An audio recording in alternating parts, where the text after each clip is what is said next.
Mabait kasi magsalita ang ating Pangulo eh. 'Di ba? So, ang problema sa gobyerno, halimbawa, when you say it, sana walang delay or I'm expecting no delays, iba yung kasi na parang pag pinukpok mo talaga eh. So, ang isa kong comment, 'di ba? Bakit for example, no, 'di ba ginagawa yung ano ngayon, yung subway? Kung dun sa inyo na sing-edad ko, most of you in the room mga bata, but dun sa sing-edad ko and older, if you've been visiting Hong Kong since the late 80s or early 90s, never ka pumunta ng Hong Kong na walang ginagawa sa kanilang subway. Basta't bumisita ka, may isang part nung Hong Kong na ginagawa. So ngayon, after 30 years, konektado na yung buong ilalim, halos pwede mo rin lakarin. At nakakabit na lahat ng tren. Lalo ang Japan. Pag nakita mo yung Japan, parang ugat ng tao na naghalo-halo yung mga linya ng tren. No? So ang point ko, are we going to be happy that the last administration negotiated the subway and then just wait for it to finish ng 27, 28, 29? Hindi ba dapat yung part 2 ng subway or yung subway for Cebu or other trains for other parts of the country, ngayon pa lang iniisip na. 'Di ba? At ang pag-asa ng Metro Manila is really to connect to Calabarzon and to connect to Rizal and Bulacan and Pampanga, 'di ba? So, will we be satisfied with a Metro Manila subway or will we be going to a greater Metro Manila subway? Kasi if you don't start that now, and if walang direction sa SONA now, believe me, hindi mangyayari. And alam niyo naman, I was part of the last administration. Believe po ako sa mga nagawa. But I'm also honest sa hindi. So for example, natapos yung 6 years, walang decision sa NAIA. Di ba? So, was it this year or last year natapos yung bidding? So hopefully nga, ma-deliver yung bagong terminal na maganda. Pero for a very decisive administration, the Duterte administration, when it was not mentioned in his third and fourth SONA, hindi nagawa. No? So siguro yun lang ang aking maliit na input sa atin na mahal na Pangulo at Gobyerno ngayon. Yung mga mabibigat na talagang gusto mong ilarga, now is the time, and say it in words na talagang mabait kasi magsalita ang ating Pangulo eh. 'Di ba? So ang problema sa gobyerno, halimbawa, when you say it, sana walang delay or I'm expecting no delays, iba yung kasi na parang pag pinukpok mo talaga eh. So I see the intent of our president, but really kailangan din ng medyo pukpukin yung mga sa infrastructure na long term kasi lalo pagka in-extend mo yung deadline from 27 to 29 to 30, next administration na yun eh. 'Di ba? Tapos pagdating ng 29-30, yung next administration, ang pagbibintangan nila, the former administration. So the time really for the political will SONA is now and maybe next year hanggang doon. After that, it's more political na eh. Sir, so you mean parang mas gusto niyo mas solid yung utos? Yes. Yeah, simple and clear. But, and it could be, di ba? I mean, JF Kennedy said, sana in this decade we put someone in the moon. Hindi naman siya naglagay nung paano eh, di ba? So meaning if we do want an extensive subway system, kasi remember, presidents think of their legacy eh. So pag nasabi niya sa SONA yan, babalik-balikan niya yan. Kasi kayo mismo sa media, babalik-balikan niyo yan eh. Di ba? So kung nagawa o hindi. So for example, if he says that during my administration, I at least want to sign a deal that will double, di ba, the number of stations sa ating subway, or that will extend it to Southern Luzon or extend it to Central Luzon. I'm talking about Greater Metro Manila. Ha? Of course, yung Southern Central Luzon, may mga lines yan na hindi subway. But I'm talking about yung pag tumawid ka ng kalye sa parts of Las Piñas and Muntinlupa, na pag tumawid ka, Laguna na or Cavite, di ba? And same thing with Quezon City and Valenzuela, pag tumawid ka, Bulacan na, di ba? Sir, yesterday, si Senator Tolentino convened the organization of this committee.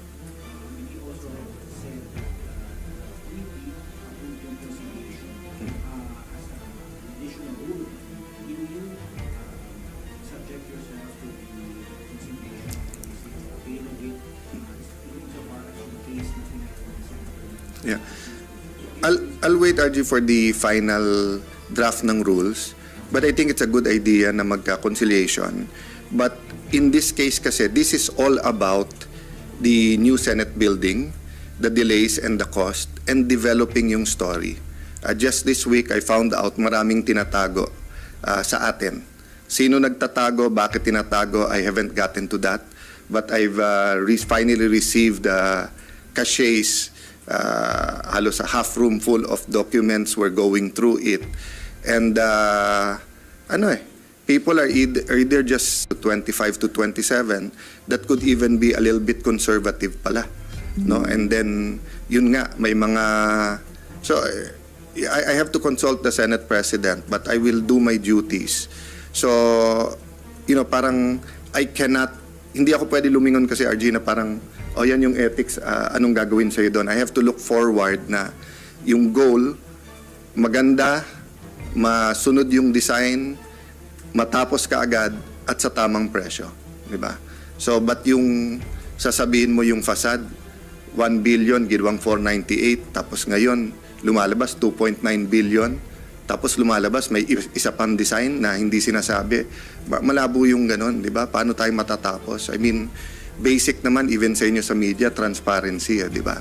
So, remember, lying is not only not telling you the truth, but it's also telling you the half-truth and then withholding the truth so that you do not come out to the whole truth. That's why pag pinag-oath natin sila, di ba? Sinasabi natin to tell the whole truth and nothing but the truth. Because you can say half-truths or you can say nothing and they'll say that's the truth. Di ba? So that's why siguro akin appeal kay Senator Nancy, sa SCT, sa DPWH, di ba? Tell the whole truth, di ba? Ito, review lang to So hindi ko alam bakit, ganyan ang nagiging reaction ng marami, either frozen or nagkakalat ng gossip tungkol sa amin or politically may attacks when what we're doing is the review. So if they came forward and gave us everything, we would have decisions by now. And I consulted the Senate President. We want to do the technical decisions all within the month of August para walang further delays. And then para nga yung cost, remember every year na nag-delay tayo or every few months, inflation na naman yan, taas na naman ng cost niyan, di ba? It's coming out so far to be the most expensive building in the country and that's going to be sad, di ba? But we'll still try to remedy that. Bukas kayo, sir, na mag-usap kayo ng Mr. Francis. Yeah, for as long as wag lang maapektuhan yung resulta ng review. Yung ibig sabihin secondary yung relationship namin, secondary yung if I can use the word tampuhan, di ba? As I said, I'm not perfect. I apologize to the public na nireport nyo naman kasi hindi naman dapat ganun talaga mangyari. But because of that, God works in mysterious ways. Maraming lumabas, no? At marami kaming nakita ngayon. Di ba? Sorry, sir, yung mag-isa na lang po sa akin. Kung sabi niyo maraming lumabas na mga sikreto, sir, galing DPWH, sir, yung mga documents, sir. Halo-halo na. Ibig sabihin yung pag sinundan mo yung dalawang hearing, kumbaga parang para kang galing EDSA Makati papuntang Quezon City. Yung pala hindi pinakita sa atin. Meron din palang isang kalye na papunta din Quezon City or papunta sa ibang lugar pero C5 naman pala yung daan. So that's what I'm saying, they're not being forthright, di ba? That's not good kasi nga hindi natin ma-evaluate ng mabuti kung ganyan ang sasabihin. You're not being forthright to DPWH, sir. Many people. So let me continue my review. But I will make the statement kung sino-sino sila. Diba? That's why nga, I will not be distracted by Senator Nancy or the Ethics Committee. Kasi nga, now, if they wanna come forward and, diba, yung parating sinasabi, usap-usap, sabi ko lang, simple naman sinabi ko sa kanilang lahat, pwede ba bago kayo mag-usap, bigyan niyo ako ng briefer. And specify ko gumawa na kayo ng timeline, lagay niyo yung significant contracts at saka lagyan niyo lang. Para pag nag-usap, may pag-uusapan tayo. Sir, Di ba? may senador o presenado Ang? na pwedeng ma-deal. Wala pang diin-diin Kasi nga, Yung discover nyo na parang mga pasikot-sikot. well, to be honest, ngayon parang all of the above Kasi Lumipas yung 2 hearing, wala namang isang lumapit sa akin. Sabi, boss, yung sa hearing nyo, tama pero mali din ha. Or tama pero hindi lahat sinasabi sa inyo ha. Babae. So far, yung nga sabihin ko, I do not know who is most guilty and sinong natatakot lang or tingin nila wala sa kanilang position to speak out. But I'm just saying, di ba, para tayo nag-press con ngayon, tapos paglabas ko, sinabi ng staff ko, sir, mali pala yung sinabi mo ha, kasi ito yung kalahati ng briefer. Di ba, parang ganun yung nangyayari. Parang after every hearing, may dadating na dokumento, mali na pala yung pinag-usapan kasi luma na pala yun. Maybe get your comment na parang since malapit din ngayon sa dating Pangulong Duterte, nadadawit yung pangalan niya ngayon sa Pogo and when it comes to sa business management. Well, first and foremost, I think more than capable naman to defend himself, President Duterte, si E.S. Miguel Dia, and I think he's been forthright naman sa policy niya. Remember, hindi ko alam ilan kami, but ako yung siguro pinaka-outspoken sa kabinete and even sa when I was speaker against all forms of gambling, especially online, isabong, and Pogo. Diba? That's why to this date, from the start, the city of Taguig did not allow any Pogo in Taguig because nga, it's just like legal gaming forms, parating may unintended consequences yan. Having said that, it's on the record naman that Mr. Yang was his advisor and ako, nakatutok din ako sa developments. Nanonood din ako kung ano mangyayari. Ang akin lang kasi, di ba, just like kay former Secretary Harry Roque, iklaro natin kung ano yung accusation and let's make sure kompleto yung facts, di ba? So, kasi hindi mo naman kailangan ng trial by publicity kung klaro yung facts, di ba? So, for me, it's clear saan ang strengths, saan ang weaknesses ng bawat administrasyon, nung last administration. And I really disagreed na even China, the government of China, ayaw nila ng Pogo. They've been lobbying not only sa Pilipinas but I think is it Cambodia ba? And parang 3 tayong bansa na sinasabihan talaga nila na wag kayong pumayag dyan. So, of course, ang argument parati ng PAGCOR yung revenues. But hindi natin kinikwenta magkano ba ginagastos natin sa peace and order? Magkano ba yung nawawala sa scam, sa pangloloko? Ano ba yung tinatanim natin sa next generation, di ba? So, wala pa akong country na nakita, lalo sa mga online gaming, di ba, na talagang umunlad dahil dyan mabait kasi magsalita ang ating Pangulo di ba? So, ang problema sa gobyerno, halimbawa, when you say it, sana walang delay or I'm expecting no delays, iba yung kasi na parang pag pinukpok mo talaga So, ang isa kong comment, 'di ba? Bakit for example, 'di ba ginagawa yung ngayon, yung subway?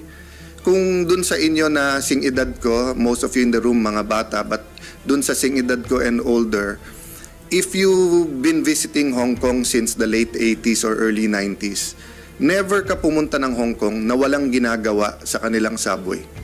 Basta't bumisita ka, may isang part nung Hong Kong na ginagawa. So ngayon, after 30 years, konektado na yung buong ilalim, halos pwede mo rin lakarin at nakakabit na lahat ng tren. Lalo ang Japan. Pag nakita mo yung Japan, parang ugat ng tao na naghalo-halo yung mga linya ng tren, no?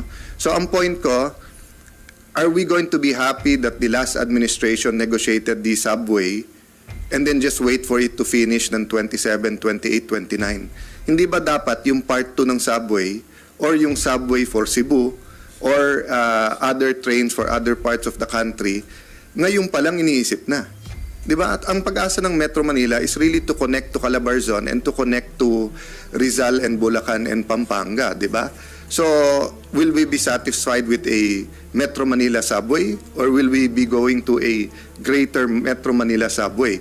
Kasi if you don't start that now, and if walang direction sa SONA now, believe me, hindi mangyayari. And alam niyo naman, I was part of the last administration. Bilib po ako sa mga nagawa. But I'm also honest sa hindi. So for example, natapos yung 6 years, walang decision sa NAIA.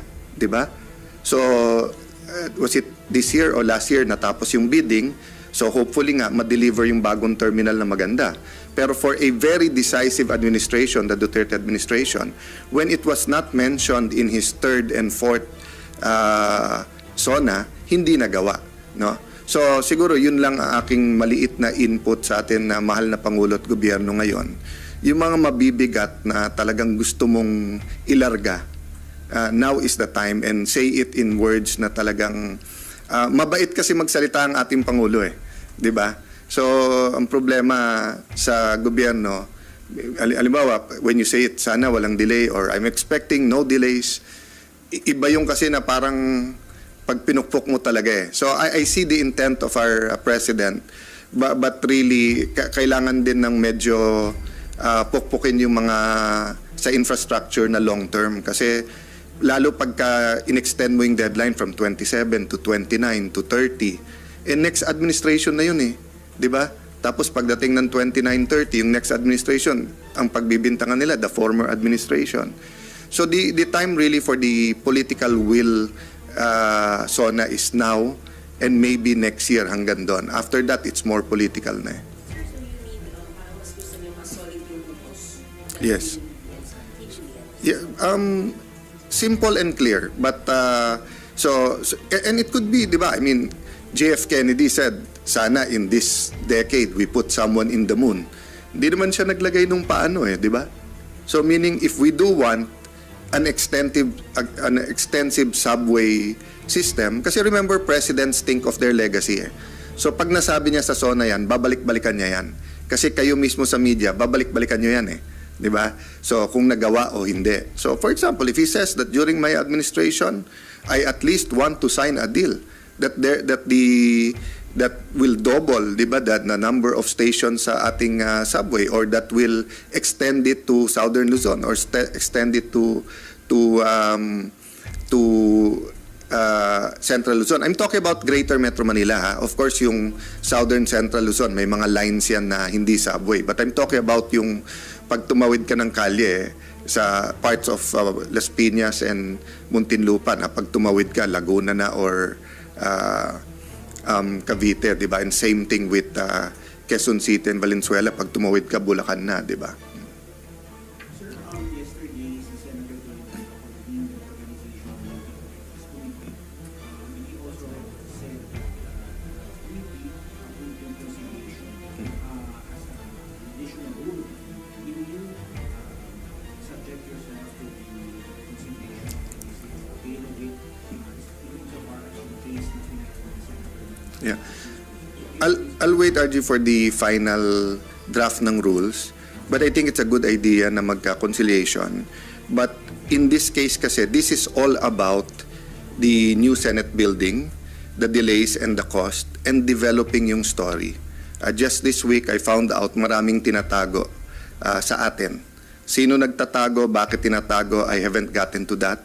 But I've finally received caches, halos a half room full of documents. We're going through it.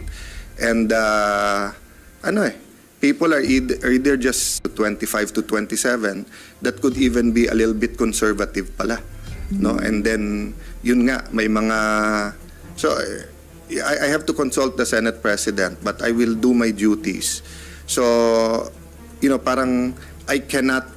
Hindi ako pwede lumingon kasi, RG, na parang, yan yung ethics, anong gagawin sa'yo doon? I have to look forward na yung goal, maganda, masunod yung design, matapos ka agad, at sa tamang presyo. Diba? So, but yung sasabihin mo yung facade, 1 billion, ginawang 498, tapos ngayon, lumalabas 2.9 billion, tapos lumalabas may isa pang design na hindi sinasabi. Malabo yung ganon, di ba? Paano tayo matatapos? I mean, basic naman even sa inyo sa media, transparency, di ba?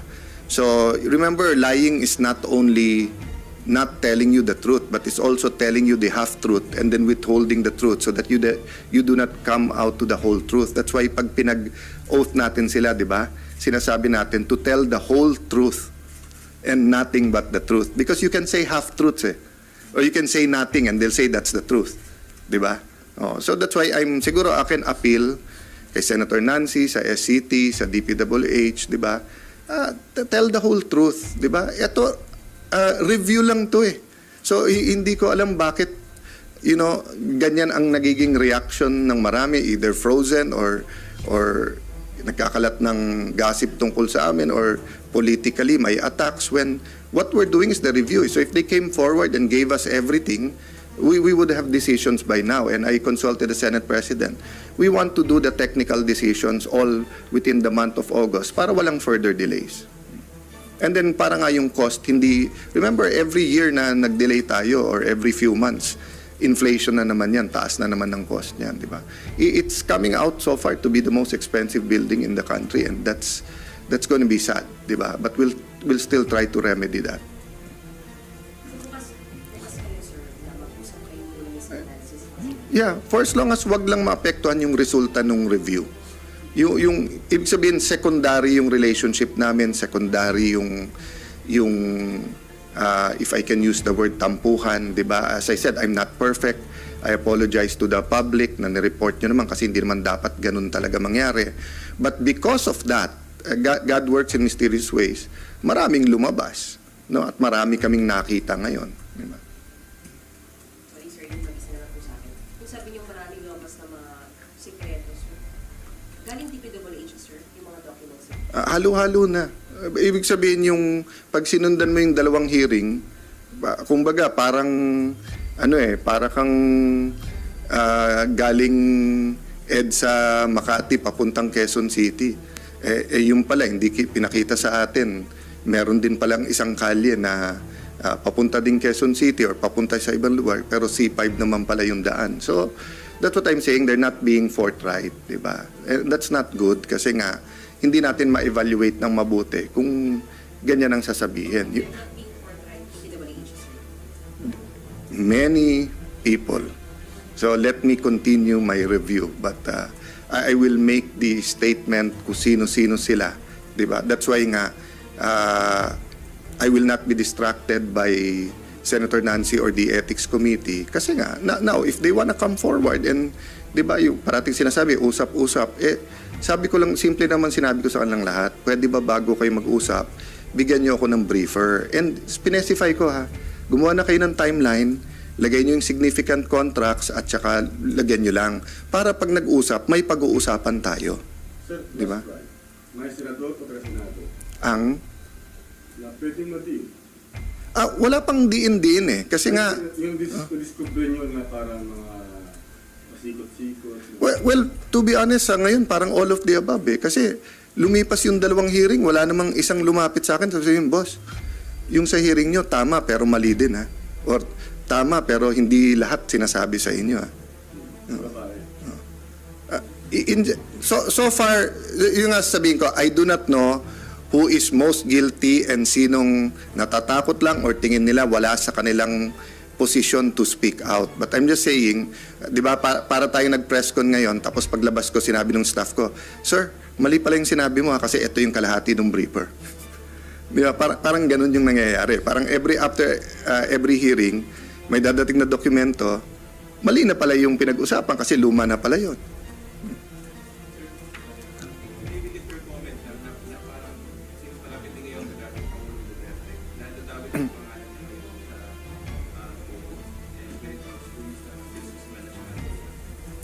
Well, first and foremost, I think more than capable naman to defend himself, President Duterte, si E.S. Miguel Dia, and I think he's been forthright naman sa policy niya. Remember, hindi ko alam ilan kami, but ako yung siguro pinaka-outspoken sa kabinete and even when I was speaker against all forms of gambling, especially online, isabong, and pogo.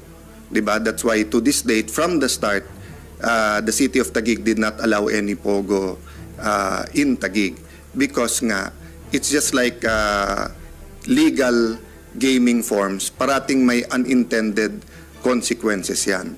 Having said that, it's on the record naman that Mr. Yang was his advisor And ako, nakatutok din ako sa developments. Nanonood din ako kung ano mangyayari. Ang akin lang kasi,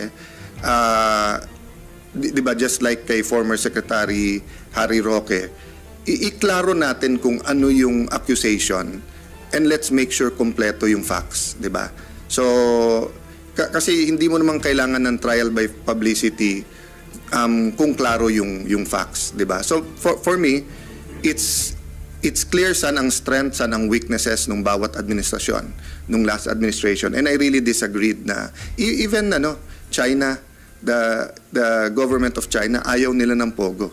They've been lobbying not only sa Pilipinas but I think is it Cambodia ba? And parang 3 tayong bansa na sinasabihan talaga nila na wag kayong pumayag dyan. So of course ang argument parati ng PAGCOR yung revenues, but hindi natin kwenta magkano ba ginagastos natin sa peace and order? Magkano ba yung nawawala sa scam, sa pangloloko? Ano ba yung tinatanim natin sa next generation, di ba? So, wala pa akong country na nakita, lalo sa mga online gaming, di ba, na talagang umunlad dahil dyan. Mabait kasi magsalita ang ating Pangulo di ba? So, ang problema sa gobyerno, halimbawa, when you say it, sana walang delay or I'm expecting no delays, iba yung kasi na parang pag pinukpok mo talaga So, ang isa kong comment, 'di ba? Bakit for example, 'di ba ginagawa yung ngayon, yung subway? Kung dun sa inyo na sing-edad ko, most of you in the room mga bata, but dun sa sing-edad ko and older, if you've been visiting Hong Kong since the late 80s or early 90s, never ka pumunta ng Hong Kong na walang ginagawa sa kanilang subway. Basta't bumisita ka, may isang part nung Hong Kong na ginagawa. So ngayon, after 30 years, konektado na yung buong ilalim, halos pwede mo rin lakarin at nakakabit na lahat ng tren. Lalo ang Japan, pag nakita mo yung Japan, parang ugat ng tao na naghalo-halo yung mga linya ng tren, no? So ang point ko, are we going to be happy that the last administration negotiated the subway and then just wait for it to finish ng 27, 28, 29? Hindi ba dapat yung part 2 ng subway or yung subway for Cebu or other trains for other parts of the country, ngayon pa lang iniisip na? Di ba? At ang pag-asa ng Metro Manila is really to connect to Calabarzon and to connect to Rizal and Bulacan and Pampanga, di ba?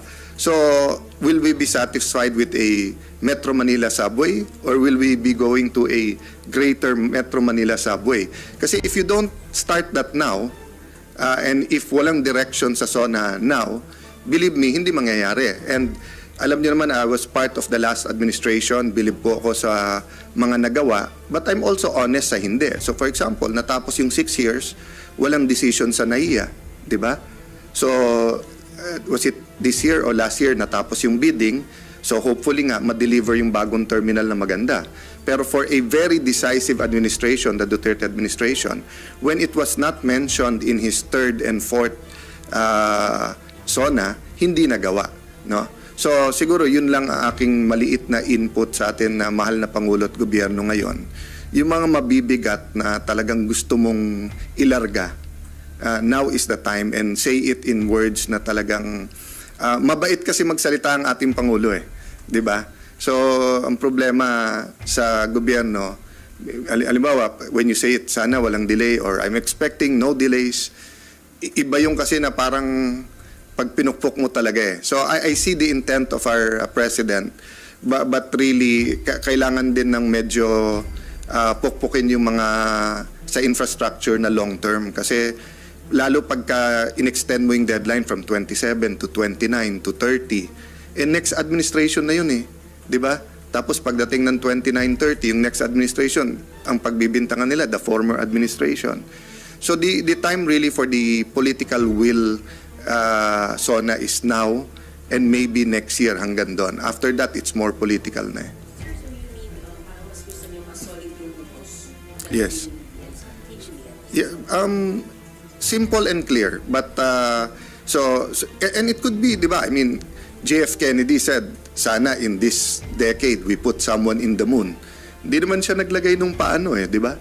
So meaning if we do want an extensive subway system. Kasi remember, presidents think of their legacy eh.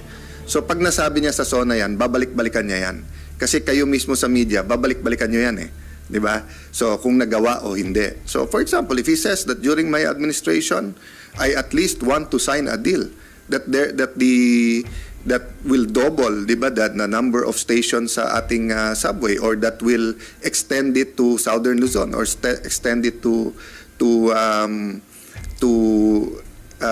Central Luzon. I'm talking about Greater Metro Manila, ha? Of course, yung Southern Central Luzon, may mga lines yan na hindi subway. But I'm talking about yung pag tumawid ka ng kalye sa parts of Las Piñas and Muntinlupa, na pag tumawid ka, Laguna na or Cavite, di ba? And same thing with Quezon City and Valenzuela, pag tumawid ka, Bulacan na, di ba? Sir, yesterday, si Senator Tolentino convened the organization of this committee. And he also said that committee approved yung conciliation as an additional rule. Will you subject yourself to the conciliation policy, avail of it, insofar as yung case na pinagawa ni Senator? Yeah. I'll wait, RG, for the final draft ng rules. But I think it's a good idea na magka-conciliation. But in this case kasi, this is all about the new Senate building, the delays and the cost, and developing yung story. Just this week, I found out maraming tinatago sa atin. Sino nagtatago, bakit tinatago, I haven't gotten to that. But I've finally received caches, halos a half room full of documents. We're going through it. And people are either just 25 to 27, that could even be a little bit conservative pala. No? And then, yun nga, may mga... So, I have to consult the Senate President, but I will do my duties. So, parang I cannot... Hindi ako pwede lumingon kasi, RG, na parang, yan yung ethics, anong gagawin sa'yo doon. I have to look forward na yung goal, maganda, masunod yung design, matapos ka agad at sa tamang presyo, di ba? So but yung sasabihin mo yung facade 1 billion ginawang 498, tapos ngayon lumalabas 2.9 billion, tapos lumalabas may isa pang design na hindi sinasabi, malabo yung ganon, di ba? Paano tayo matatapos? I mean, basic naman even sa inyo sa media, transparency, di ba? So remember, lying is not only not telling you the truth, but it's also telling you the half-truth and then withholding the truth so that you do not come out to the whole truth. That's why pag pinag-oath natin sila, di ba? Sinasabi natin to tell the whole truth and nothing but the truth. Because you can say half-truths eh. Or you can say nothing and they'll say that's the truth. Di ba? So that's why siguro akin appeal kay Senator Nancy, sa SCT, sa DPWH, di ba? Tell the whole truth, di ba? Ito, review lang to eh. So, hindi ko alam bakit, ganyan ang nagiging reaction ng marami, either frozen or nagkakalat ng gossip tungkol sa amin, or politically may attacks, when what we're doing is the review. So, if they came forward and gave us everything, we would have decisions by now. And I consulted the Senate President. We want to do the technical decisions all within the month of August para walang further delays. And then para nga yung cost, remember every year na nag-delay tayo or every few months, inflation na naman yan, taas na naman ng cost niyan, di ba? It's coming out so far to be the most expensive building in the country, and that's going to be sad, di ba? But we'll still try to remedy that. Bukas kayo, sir, na mag-usap kayo muna ni Sir Francis. Yeah, for as long as wag lang maapektuhan yung resulta ng review. Yung ibig sabihin, secondary yung relationship namin, secondary yung if I can use the word tampuhan, di ba? As I said, I'm not perfect. I apologize to the public na nireport nyo naman kasi hindi naman dapat ganun talaga mangyari. But because of that, God works in mysterious ways, maraming lumabas, no? At marami kaming nakita ngayon. Di ba? Sorry, sir, yung mag-isa na lang po sa akin. Kung sabi niyo maraming lumabas na mga sikretos, galing DPWH, sir, yung mga documents. Halo-halo na. Ibig sabihin yung pag sinundan mo yung dalawang hearing, kumbaga parang para kang galing EDSA Makati papuntang Quezon City. Yung pala, hindi pinakita sa atin. Meron din palang isang kalye na papunta din Quezon City or papunta sa ibang lugar, pero C5 naman pala yung daan. So, that's what I'm saying, they're not being forthright, di ba? And that's not good kasi nga, hindi natin ma-evaluate ng mabuti kung ganyan ang sasabihin. You're not being forthright to PWH, sir. Many people. So let me continue my review, but I will make the statement kung sino-sino sila, di ba? That's why nga I will not be distracted by Senator Nancy or the Ethics Committee kasi nga now if they wanna come forward and di ba yung parating sinasabi usap-usap, sabi ko lang, simple naman sinabi ko sa kanilang lahat, pwede ba bago kayo mag-usap, bigyan niyo ako ng briefer and specify ko gumawa na kayo ng timeline, lagay niyo yung significant contracts at saka lagyan niyo lang para pag nag-usap, may pag-uusapan tayo. Sir, Di ba? May senador o senado Ang na pwedeng ma-deal. wala pang diin-diin kasi nga Yung discover nyo na parang mga pasikot-sikot. well, to be honest ngayon parang all of the above kasi lumipas yung 2 hearing, wala namang isang lumapit sa akin sabi yung boss, yung sa hearing nyo tama pero mali din or tama pero hindi lahat sinasabi sa inyo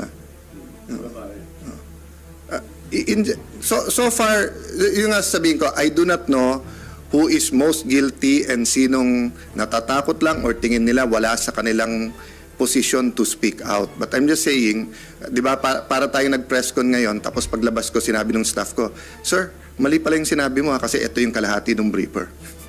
Di ba, parang ganun yung nangyayari. Parang after every hearing, may dadating na dokumento, mali na pala yung pinag-usapan kasi luma na pala yun.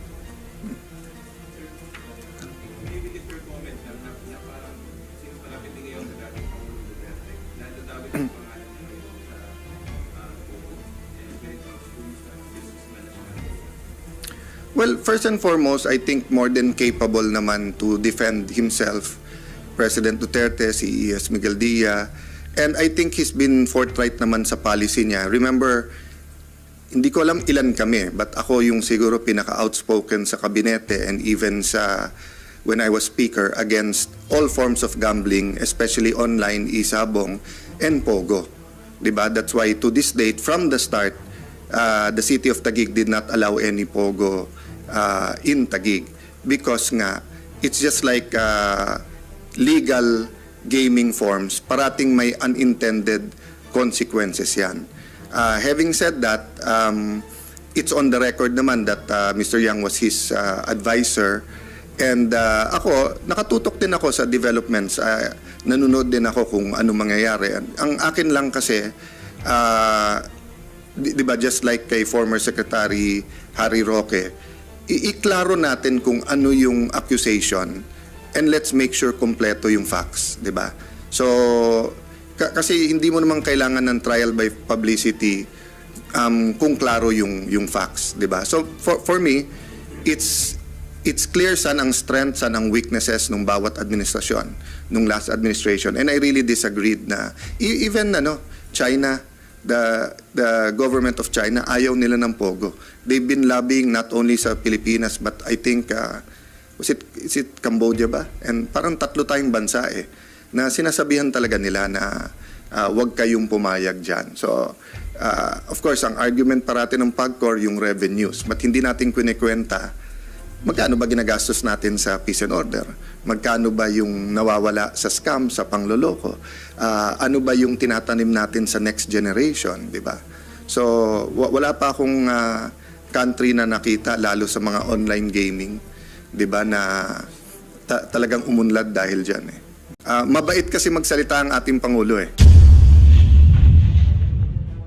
di ba? So, ang problema sa gobyerno, halimbawa, when you say it, sana walang delay or I'm expecting no delays, iba yung kasi na parang pag pinukpok mo talaga So, ang isa kong comment, di ba, bakit, for example, di ba, ginagawa yung ngayon, yung subway. Kung dun sa inyo na sing-edad ko, most of you in the room, mga bata, but dun sa sing-edad ko and older, if you've been visiting Hong Kong since the late 80s or early 90s, never ka pumunta ng Hong Kong na walang ginagawa sa kanilang subway. Basta't bumisita ka, may isang part nung Hong Kong na ginagawa. So ngayon, after 30 years, konektado na yung buong ilalim, halos pwede mo rin lakarin at nakakabit na lahat ng tren. Lalo ang Japan, pag nakita mo yung Japan, parang ugat ng tao na naghalo-halo yung mga linya ng tren, no? So ang point ko, are we going to be happy that the last administration negotiated the subway and then just wait for it to finish ng 27, 28, 29? Hindi ba dapat yung part 2 ng subway or yung subway for Cebu or other trains for other parts of the country, ngayon pa lang iniisip na? Di ba? At ang pag-asa ng Metro Manila is really to connect to Calabarzon and to connect to Rizal and Bulacan and Pampanga, di ba? So, will we be satisfied with a Metro Manila subway or will we be going to a greater Metro Manila subway? Kasi if you don't start that now, and if walang direction sa SONA now, believe me, hindi mangyayari. And alam niyo naman, I was part of the last administration, believe po ako sa mga nagawa, but I'm also honest sa hindi. So for example, natapos yung 6 years, walang decision sa NAIA, di ba? So, was it this year or last year natapos yung bidding? So hopefully nga ma-deliver yung bagong terminal na maganda. Pero for a very decisive administration, the Duterte administration, when it was not mentioned in his third and fourth SONA, hindi nagawa, no? So siguro yun lang ang aking maliit na input sa atin na mahal na Pangulo at Gobyerno ngayon. Yung mga mabibigat na talagang gusto mong ilarga, now is the time, and say it in words na talagang mabait kasi magsalita ang ating Pangulo eh, 'di ba? So ang problema sa gobyerno, halimbawa when you say it, sana walang delay or I'm expecting no delays, iba yung kasi na parang pag pinukpok mo talaga eh. So I see the intent of our president, but really kailangan din ng medyo pukpukin yung mga sa infrastructure na long term, kasi lalo pagka in-extend mo yung deadline from 27 to 29 to 30, next administration na yun eh, di ba? Tapos pagdating ng 29-30, yung next administration, ang pagbibintangan nila, the former administration. So the time really for the political will SONA is now and maybe next year hanggang doon. After that, it's more political na eh. So you mean, parang mas gusto niyo mas solid yung grupos? Yes. Yeah, simple and clear, but and it could be, di ba? I mean, JF Kennedy said, sana in this decade we put someone in the moon. Hindi naman siya naglagay nung paano eh, di ba? So meaning if we do want an extensive subway system, kasi remember, presidents think of their legacy eh. So pag nasabi niya sa SONA yan, babalik-balikan niya yan. Kasi kayo mismo sa media, babalik-balikan niyo yan eh. Di ba? So kung nagawa o hindi. So for example, if he says that during my administration, I at least want to sign a deal that will double, di ba, that na number of stations sa ating subway, or that will extend it to Southern Luzon or extend it to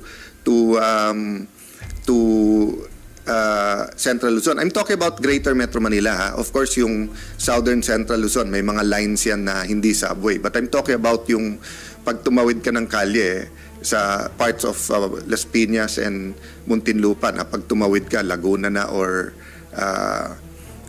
Cavite, di ba? And same thing with Quezon City and Valenzuela, pag tumawid ka, Bulacan na, di ba?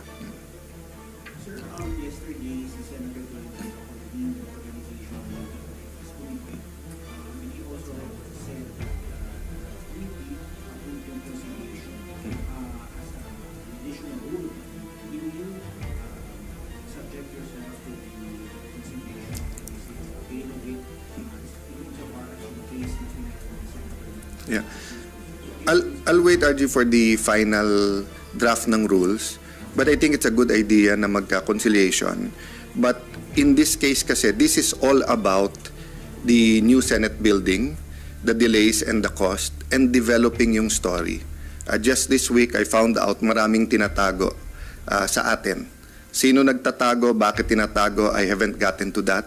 But I've finally received caches, halos a half room full of documents. We're going through it. And people are either just 25 to 27 that could even be a little bit conservative pala, no? And then yun nga, may mga, so I have to consult the Senate President, but I will do my duties. So parang I cannot, hindi ako pwede lumingon kasi, RG, na parang yan yung ethics, anong gagawin sa'yo doon. I have to look forward na yung goal maganda, masunod yung design, matapos ka agad at sa tamang presyo, di ba? So but yung sasabihin mo yung facade 1 billion ginawang 498, tapos ngayon lumalabas 2.9 billion, tapos lumalabas may isa pang design na hindi sinasabi. Malabo yung ganun, di ba? Paano tayo matatapos? I mean, basic naman even sa inyo sa media, transparency, di ba?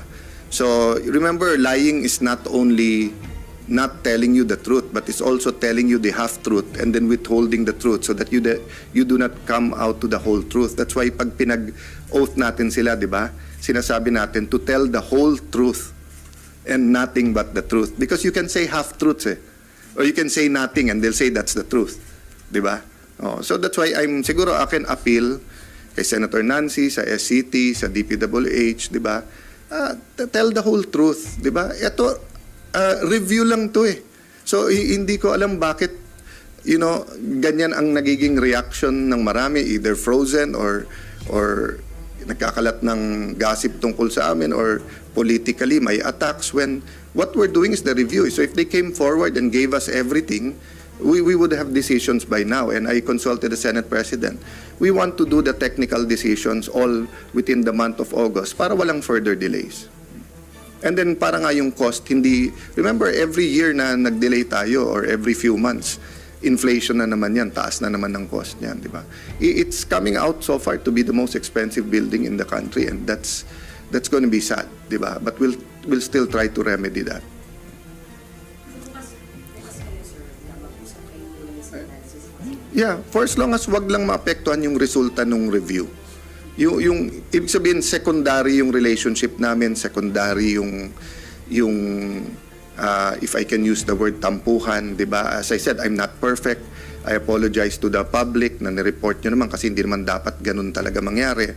But because of that, God works in mysterious ways. Maraming lumabas, no? At marami kaming nakita ngayon, 'di ba? Sorry, sir, yung mag-isa na lang po sa akin. Kung sabi niyo maraming lumabas na mga sikretos, galing DPWH, sir, yung mga documents. Halo-halo na. Ibig sabihin yung pag sinundan mo yung dalawang hearing, kumbaga parang para kang galing EDSA Makati papuntang Quezon City. Yung pala hindi pinakita sa atin. Meron din palang isang kalye na papunta din Quezon City or papunta sa ibang lugar, pero C5 naman pala yung daan. So that's what I'm saying, they're not being forthright, di ba? That's not good kasi nga hindi natin ma-evaluate ng mabuti kung ganyan ang sasabihin. Many people. So let me continue my review, but I will make the statement kung sino-sino sila, di ba? That's why nga I will not be distracted by Senator Nancy or the Ethics Committee kasi nga now if they wanna come forward and di ba yung parating sinasabi usap-usap, sabi ko lang, simple naman sinabi ko sa kanilang lahat, pwede ba bago kayo mag-usap, bigyan niyo ako ng briefer. And specify ko gumawa na kayo ng timeline, lagay niyo yung significant contracts at saka lagyan niyo lang. Para pag nag-usap, may pag-uusapan tayo. Sir, di ba? May senador o presenado Ang? na pwedeng ma-deal. Wala pang diin-diin eh. Kasi nga... Yung discover nyo na parang mga pasikot-sikot. Well, to be honest, ngayon parang all of the above eh. Kasi lumipas yung dalawang hearing, wala namang isang lumapit sa akin. Sabi boss, yung sa hearing nyo, tama pero mali din Or tama pero hindi lahat sinasabi sa inyo So far, yung nga sabihin ko, I do not know who is most guilty and sinong natatakot lang or tingin nila wala sa kanilang position to speak out. But I'm just saying, di ba, para tayo nag-press con ngayon, tapos paglabas ko, sinabi ng staff ko, sir, mali pala yung sinabi mo kasi ito yung kalahati ng briefer. Di ba, parang ganun yung nangyayari. Parang after every hearing, may dadating na dokumento, mali na pala yung pinag-usapan kasi luma na pala yun. Maybe if your comment na parang since malapit din ngayon sa dating Pangulong Duterte, nadadawit ang pangalan niya ngayon sa Pogo and when it comes to sa business management. Well, first and foremost, I think more than capable naman to defend himself, President Duterte, si E.S. Miguel Dia, and I think he's been forthright naman sa policy niya. Remember, hindi ko alam ilan kami, but ako yung siguro pinaka-outspoken sa kabinete and even sa when I was speaker against all forms of gambling, especially online, isabong, and pogo. Diba? That's why to this date, from the start, the city of Taguig did not allow any pogo in Taguig because nga, it's just like legal gaming forms, parating may unintended consequences yan. Having said that, it's on the record naman that Mr. Yang was his advisor and ako, nakatutok din ako sa developments. Nanonood din ako kung ano mangyayari. Ang akin lang kasi, di ba, just like kay former Secretary Harry Roque, iklaro natin kung ano yung accusation and let's make sure kompleto yung facts, di ba? So, kasi hindi mo naman kailangan ng trial by publicity kung klaro yung facts, di ba? So, for me, it's clear saan ang strength, saan ang weaknesses ng bawat administrasyon, nung last administration. And I really disagreed na even China, the government of China, ayaw nila ng pogo. They've been lobbying not only sa Pilipinas but I think is it Cambodia ba? And parang 3 tayong bansa na sinasabihan talaga nila na wag kayong pumayag dyan. So, of course, ang argument parati ng PAGCOR yung revenues. But hindi natin kwenta magkano ba ginagastos natin sa peace and order? Magkano ba yung nawawala sa scam, sa pangloloko? Ano ba yung tinatanim natin sa next generation, di ba? So, wala pa akong country na nakita, lalo sa mga online gaming, di ba, na talagang umunlad dahil dyan